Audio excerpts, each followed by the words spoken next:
उत्तर प्रदेश की राजनीति इन दिनों जुबानी हमलों से और भी ज्यादा तल्ख होती जा रही है। समाजवादी पार्टी के मुखिया अखिलेश यादव और डिप्टी सीएम ब्रजेश पाठक के बीच सोशल मीडिया से शुरू हुआ वॉर अब सीधी कटाक्ष की शक्ल ले चुका है। कहीं राजनीति का जवाब होम साइंस से टीपा जा रहा है, तो कहीं भगवान कृष्ण के वंशज और ब्रह्मा जी के वंशज के बीच सियासी लड़ाई की बात हो रही है। आइए जानते हैं क्या है पूरा मामला। दरअसल समाजवादी पार्टी के सोशल मीडिया पेज से लिखे एक पोस्ट ने सूबे में बवाल मचा दिया। इस पोस्ट में डिप्टी सीएम ब्रजेश पाठक के डीएनए के बारे में सवाल किया गया, जिस पर भड़के डिप्टी सीएम ब्रजेश पाठक ने भी अखिलेश यादव को नसीहतें डाली, जिसके बाद अखिलेश यादव ने तंज कसते हुए डिप्टी सीएम ब्रजेश पाठक को बाहरी करार दिया और कहा, खाली बैठे लोग बातों को आगे बढ़ाते, काम करने वाले आगे बढ़ जाते, जो अपने दल में पूछे नहीं जाते वो दूसरों की चापलूसी में समय बर्बाद कर रहे हैं। अगर साहस है तो उस समाज पर हो रहे अन्याय के खिलाफ भी कुछ बोलिए जिसके आप प्रतिनिधि बनते हैं। इतना ही नहीं, अखिलेश ने ब्रजेश पाठक की राजनीतिक पृष्ठभूमि पर भी सवाल उठाते हुए कहा, जो अपने समाज के सगे नहीं हो उनसे क्या उम्मीद, आप तो भाजपा के मूल आदमी है भी नहीं,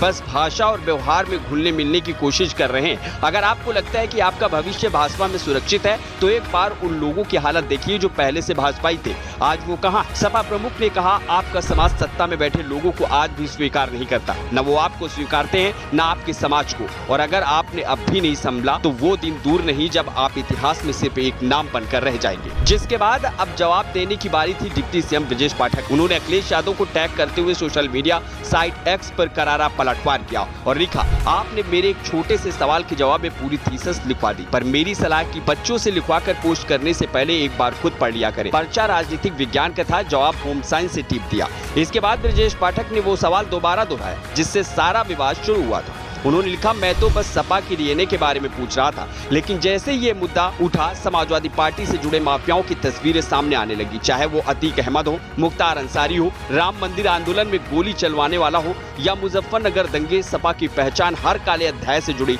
दिखती है। पाठक ने कहा, अगर चाहे तो इस पर थीसिस भिजवा सकता हूँ ताकि समय समय पर पढ़ सके और अपनी असल पहचान जान सके। मैं शुभचिंतक हूँ, खरी सलाह दे रहा हूँ। डिप्टी सीएम यही नहीं रुके, उन्होंने आगे कहा, अगर आपको मेरे विभाग का हाल जानना है तो जनता दर्शन में आइए। सैकड़ों लोग रोज मिलते हैं और साथ में समाजवादी एम्बुलेंस की वो तस्वीरें भी दिखा दूंगा जिनकी शिकायत खुद आपके मंत्री आपके कार्यकाल में करते थे। वहीं ओम प्रकाश राजभर ने भी अखिलेश यादव के एक बयान पर हमला बोलते हुए कहा, अगर आप खुद को श्री कृष्ण का वंशज मानते हैं तो ब्रजेश पाठक ब्रह्मा जी के वंशज है। ऐसे में ब्रह्मा जी के वंशज से अखिलेश कैसे जीत सकते हैं। उन्होंने ये भी कहा कि जिसने अपने पिता और चाचा का सम्मान नहीं किया उससे औरों से आदर की उम्मीद करना ही बेकार है। अखिलेश यादव और ब्रजेश पाठक के बीच की इस जुबानी जंग से यूपी की राजनीति में गर्मी बढ़ गई है। सपा और भाजपा दोनों अपने अपने एजेंडे पर हमलावर है, लेकिन मुद्दों की जगह अब व्यक्तिगत टिप्पणियां ले चुकी है। अखिलेश और ब्रजेश के इस टकराव ने एक बार फिर ये साबित कर दिया है कि 2027 के चुनाव की विसाद अब सोशल मीडिया पर ही बिछ चुकी है,